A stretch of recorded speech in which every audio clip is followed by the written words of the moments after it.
Bonjour à toutes et à tous, c'est Arca. Aujourd'hui, nous nous retrouvons dans la sixième partie du cours sur la théorie de la mesure. Donc aujourd'hui, nous allons nous intéresser à des propriétés fondamentales sur la réunion. Rentrons alors dans le vif du sujet. Donc soit E rond de mu un espace mesuré. Donc démontrons que pour tout AB de E rond de 2, mu de A union B plus mu de A inter B est égal à mu de A plus mu de B. Donc soit AB appartenant à E rond de 2 quelconque. Donc A union B est égal à A union B privé de A qui est égal à A privé de B union B. Or, A inter B privé de A est vide. Et A privé de B inter B est vide également. Donc, mu de A union B est égal à mu de A union B privé de A, qui est égal à mu de A plus mu de B privé de A. Et mu de A union B est égal à mu de A privé de B union B, qui est égal à mu de A privé de B plus mu de B. Voyons alors le cas numéro 1, lorsque mu de A union B est égal à plus l'infini. Donc mu de A union B est égal à mu de A privé de B plus mu de B, qui est inférieur ou égal à mu de A plus mu de B. Donc mu de A plus mu de B est égal à plus infini. Et mu de A union B plus mu de A inter B est supérieur ou égal à mu de A union B, car mu de A inter B est positif, car mu est une mesure positive. Donc mu de A union B plus mu de A inter B est également égal à plus l'infini.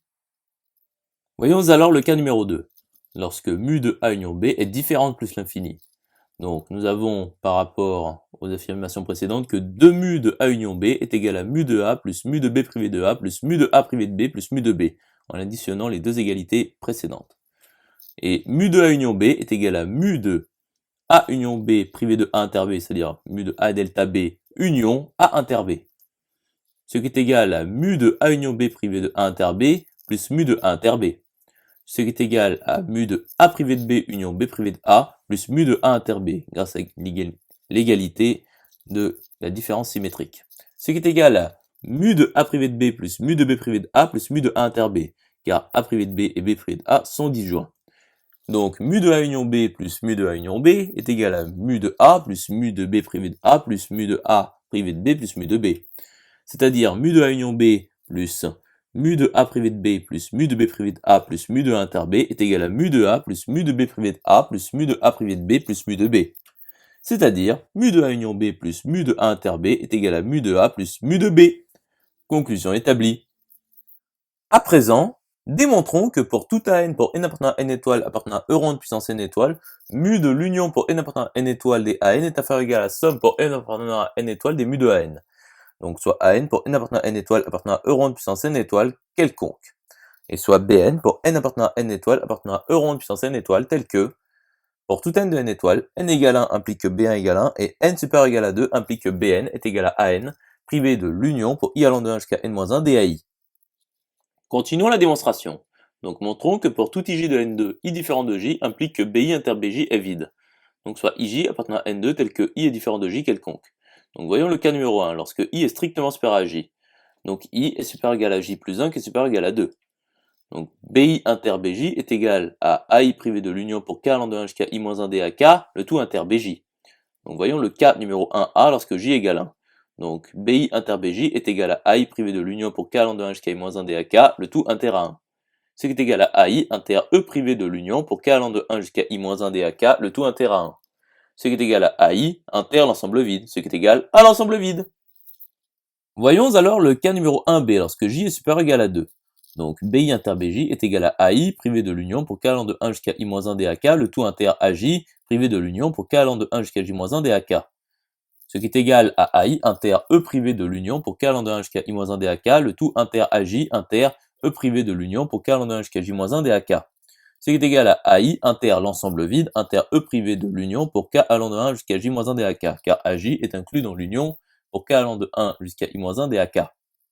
Ce qui est égal à l'ensemble vide. Donc, voyons le cas numéro 2, lorsque i est strictement inférieur à j. Donc il suffit d'intervertir les rôles de i et de j comme précédemment. Donc bi inter bj est égal à l'ensemble vide. Poursuivons la démonstration. Donc montrons que pour tout i appartenant à n étoiles privé de 1 et pour tout j appartenant à i 1 i-1, bj est inclus dans aj qui est inclus dans l'union pour k allant de 1 jusqu'à i-1 dAk. Donc soit i appartenant à n étoiles privé de 1 quelconque. Donc soit j appartenant à 1 i-1 quelconque, entier bien entendu. Donc voyons le cas numéro 1, lorsque j est égal à 1. Donc b1 est égal à a1 qui est inclus dans l'union pour k allant de 1 jusqu'à i-1 dAk. Voyons alors le cas numéro 2, lorsque j est supérieur ou égal à 2. Donc bj est égal à aj privé de l'union pour k allant de 1 jusqu'à j-1 dak, qui est inclus dans aj, qui est inclus dans l'union pour k allant de 1 jusqu'à i-1 dak.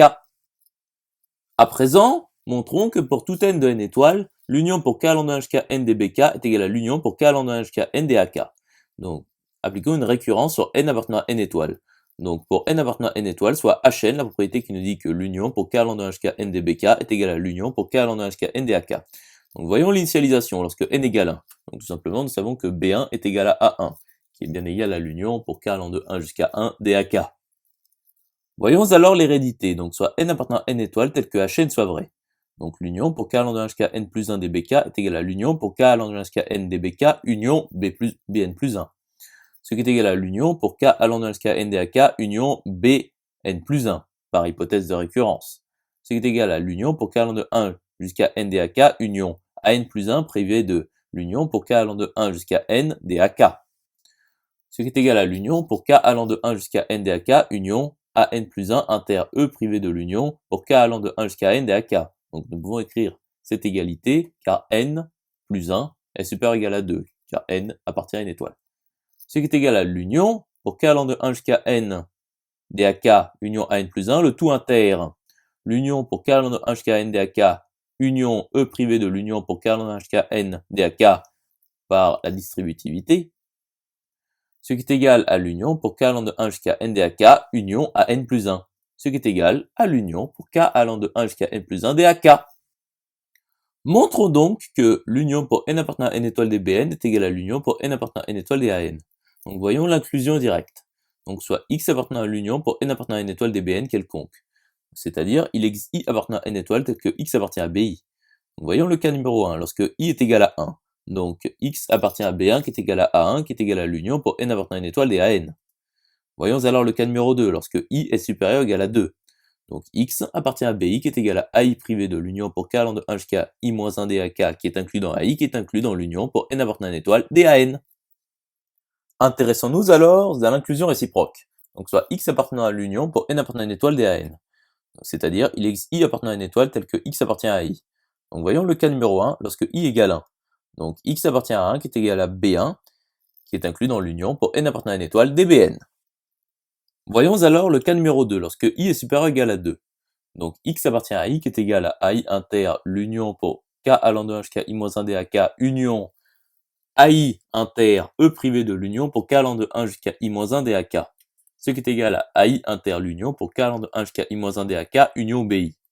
Ce qui est égal à ai inter l'union pour k allant de 1 jusqu'à i-1 dbk union bi, par rapport à la récurrence précédente. Ce qui est inclus dans l'union pour k allant de 1 jusqu'à i-1 dbk union bi. Ce qui est égal à l'union pour k allant de 1 jusqu'à i dbk. Ce qui est inclus dans l'union pour n appartenant à une étoile dBn. Donc, l'union pour n appartenant à une étoile dBn est égale à l'union pour n appartenant à une étoile dan par double inclusion. Poursuivons la démonstration. Donc par conséquent, nous obtenons que mu de l'union pour n appartenant à une étoile dan est égal à mu de l'union pour n appartenant à une étoile dBn, car l'union pour n appartenant à une étoile dan est égal à l'union pour n appartenant à une étoile dBn, ce qui est égal à la somme pour n appartenant à une étoile des mu de Bn, par le deuxième axiome des mesures. Or, pour tout i de n étoile, bi est inclus dans ai. Donc pour tout i de n étoile, mu de bi est inférieur ou égal à mu de ai. Donc somme pour n appartenant à une étoile des mu de Bn est inférieur ou égal à la somme pour n appartenant à une étoile des mu de n, que mu de Bn soit infini ou non, quel que soit n appartenant à une étoile. C'est-à-dire mu de l'union pour n appartenant à n étoile dan est inférieur ou égal à la somme pour n appartenant à une étoile des mu de an, car mu de l'union pour n appartenant à une étoile dan est égal à la somme pour n appartenant à une étoile des mu de Bn. Conclusion établie. J'espère que cette vidéo vous aura plu et vous sera utile. Nous nous retrouvons dans la 7e partie.